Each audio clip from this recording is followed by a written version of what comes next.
اعوذ باللہ من الشیطان الرجیم بسم اللہ الرحمن الرحیم۔ اسکرین پہ آپ کو سورۃ الفاتحہ لکھی ہوئی نظر آ رہی ہے۔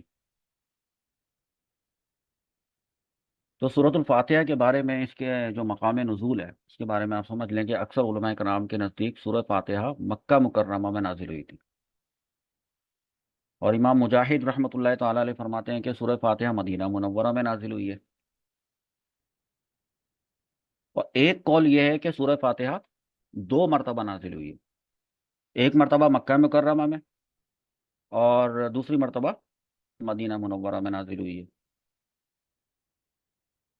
اس صورت میں ایک رکوع ہے، 7 آیتیں ہیں، 27 کلمے ہیں اور 140 حروف ہیں۔ اب اس کا جو نزول ہے، جو مکے میں نازل ہوئی اور جو یہ ایک مرتبہ مدینے میں نازل ہوئی، دو مرتبہ اس کا نازل ہونا، تو بہت سے لوگ سمجھتے ہیں کہ جو صورت مکے میں نازل ہو وہ مکی ہوتی ہے، اور جو مدینے میں نازل ہوئی وہ مدنی ہوتی ہے۔ اس بات کو میں آپ کو ذرا آسان انداز میں سمجھا دیتا ہوں۔ آپ نے ویسے بھی قرآن کریم کی مختلف صورتوں کے عنوان میں دیکھا ہوگا کہ کسی صورت کے اوپر مکی لکھا ہوتا ہے اور کسی کے اوپر اس کے ساتھ مدنی لکھا ہوتا ہے۔ تو مطلب اصل میں یہ ہے کہ حضور اکرم صلی اللہ تعالی علیہ وسلم کے مکے سے مدینے ہجرت کرنے سے پہلے، ہجرت کی تھی نا مدینے مدینہ طیبہ میں پہنچنے سے پہلے پہلے جو نازل ہوئی نا، ان کو مکی صورتیں کہا جاتا ہے۔ جو جیسے کہ وہ آپ یہ سمجھ رہے ہیں نا کہ مکے میں نازل ہوئی وہ مکی اور جو مدینے میں نازل ہوئی وہ مدنی، لیکن مفسرین کرام فرماتے ہیں یہ بات درست نہیں ہے، کیونکہ کئی آیتیں ایسی ہیں جو شہر مکہ میں نازل نہیں ہوئی، لیکن چونکہ وہ ہجرت سے پہلے نازل ہو چکی تھیں اس لیے ان کو مکی کہا جاتا آیات کو۔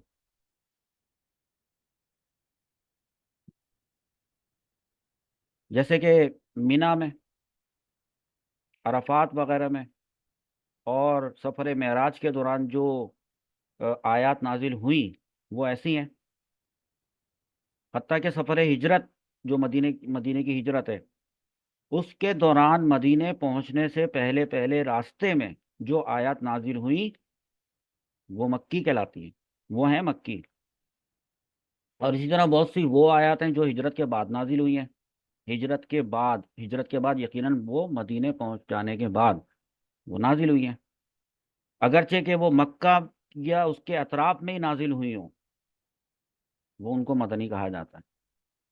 مکے ہی میں چونکہ نازل ہوئی ہوں یا مکے کے اطراف میں نازل ہوئی ہوں، ان کو مدنی کہا جاتا ہے، کیونکہ وہ ٹائم وہ ہے جو کہ ہجرت کے بعد کا ٹائم۔ تو اس لحاظ سے دیکھا جائے جو ابھی میں نے آپ کو بتایا ہے کہ ایک مرتبہ سورہ فاتحہ مکے میں نازل ہوئی اور ایک مرتبہ مدینے میں نازل ہوئی، تو یہ مکی بھی ہے اور مدنی بھی ہے۔ اب اس کا نام فاتحہ، نام اس کا فاتحہ رکھا ہے۔ ویسے میں آپ کو بتاؤں اس کے 15 نام ہیں سورہ فاتحہ کے۔ سورت کا جو لفظ ہے اس کا مطلب ہوتا ہے بلند چیز، آیت کا مطلب ہوتا ہے نشانی۔